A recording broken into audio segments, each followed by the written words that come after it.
he can get in this close shot, trying to get on hit, but then look right away as he's taking out the trap, immediate 180, and boom, Kitty. That was nuts. Yeah, having the awareness and the focus to switch like that and land your shot in a 180 situation is awesome. Yeah, and Predict SMG doing it here as well. Again, two players directly on top of 1-2, doesn't panic, picks both of them up, knows there's a player at his back, so look how he gets into the zone, boxes up and rotates. Now, again, we talked about close quarters combat. CX is, by the way, look at the pressure here. From the moment he gets a tag onto this player, chasing, knows he's there, boom, gets the assault rifle round. So he's broken through the shield and he's looking to find him, not giving this player a chance to rest, using everything. Notices the wall on the backside hasn't been edited, so the player had to have gone up and he found Ubnox. Now, we saw a little bit of it on stream, Kitty, but Stompy went off. Yeah, Stompy is an amazing, amazing player. Already we see him here with 6 eliminations and 26 players remaining.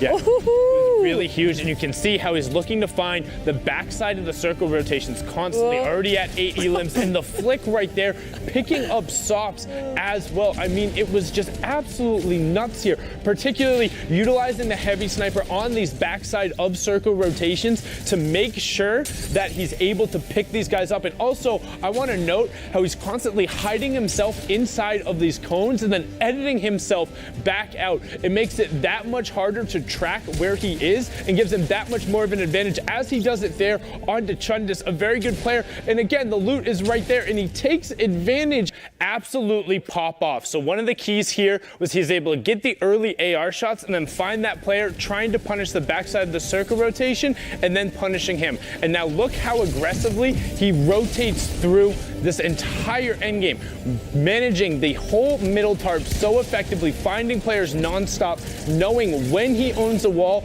and when he doesn't, and this leads him into taking away the high ground. And then it's fish in a barrel, but almost easier, Kitty. Just like, look at these. You can't miss. Like, these are honestly just on a silver platter for him, able to take this one home. And I mean, a 10 elim victory royale. I mean, this player didn't stand a chance. Longo showing why he is one of the absolute best of the best in the game and one of the favorites to get one of those top 8 qualifying spots. Don't forget, that's what it's all about. But someone you might not have heard of before, Dave 2K. I know I hadn't heard of him, but these plays here were very, very, very good. Making sure he got the close quarters one here, and then finding the gap, seeing the baller, and realizing he has the boogie bomb, and getting the punish down. Being able to execute on that was so huge, and then this ultimately leads him into being able to keep running the mid-ground tarp and take the high ground. Yeah, excellent job by Dave 2K. Not a very good feeling when you've secured that baller. You think you're going to make it into late game and then it gets stolen from you. But here he is just preying on his opponent.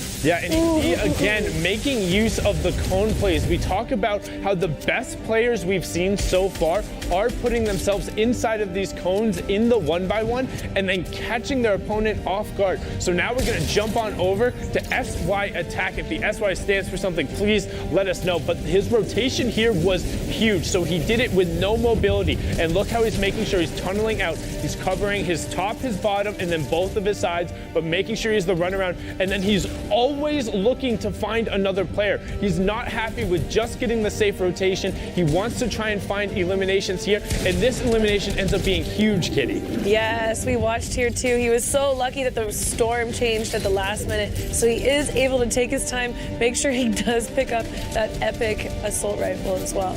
And got the Rift to go, which then the Rift ends up transitioning them into the high ground for the late game, giving him ultimate high and putting him in a position where once he wins this 1v1, he's able to just ride it out. This is where Vorwin is using this, opening up his floor just a little bit. This is going to make you get safe. Instead of peeking out your window, peeking off a ramp or anything like that, you just use a little peek box just like that. But this clutch right here from DRG, this is one of the worst positions. Once he knocks him down with the RPG, he has no more mats, and then you hear the Rift just go off. He's like, wait. Oh no, I can't get up this mountain, but he's gonna actually realize I'm gonna use this Rift. And then he needs to get in here. This is so important and pretty difficult, not right now, but when he starts to get small, he looks to try to land on the hill, but just barely misses it. Not gonna make that. And then another player rifts again, he's gonna go in the zone and catch it. All 3 players are now doing this loop-de-loop, ring around the rosy right now as they all fall down. And there he is coming in. This is where it becomes really hard. That zone is so small, Monster. 20 HP he had this entire way coming down. If he took a single tick, if he took 2 ticks, he'd be out of the game. Follows it all the way through, and then the timing to land on the ramp and get icy at the end there. Very end. Oh my goodness. And then Kissanth. This was a clinical end I guess it was a 1v2, getting 2 quick elims. This one right off the bat, and then boxing him up. And this is exactly what you want to do. Boom. Gets to the floor, edits through, and then nice there. Sorrows had no idea it was coming. He tried to place the trap down to prevent it, but it was too quick for him. And then giving a little bit emote there, just to put the insult to injury right there.